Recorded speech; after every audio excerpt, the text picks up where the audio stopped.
If you haven't seen it yet, check it out.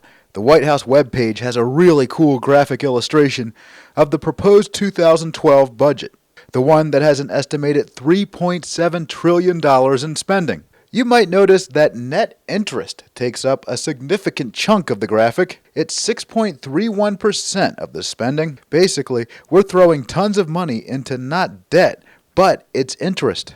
In fact, we're spending more on interest than military personnel, veterans' benefits, and education and job training. Do the math.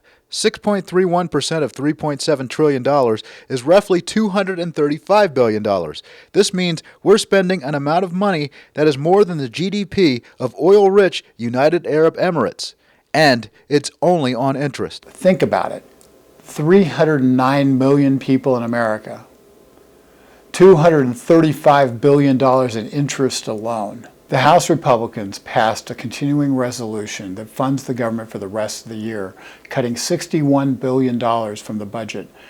That's a fraction of the $235 billion that we're paying in interest payments alone. That continuing resolution called for $61 billion in spending cuts, only pocket change compared to our national debt. Yet Senate Leader Harry Reid called the cuts, quote, draconian. Seems Mr. Reid is hooked on his spending, and we haven't even touched the significant part of the check. This is very simple. Basically, we're paying the minimum payment on a credit card and never reaching the principal.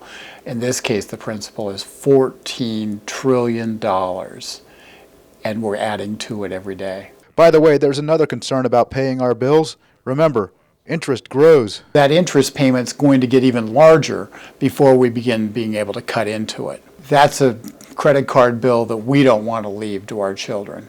Frank McCaffrey, Americans for Limited Government.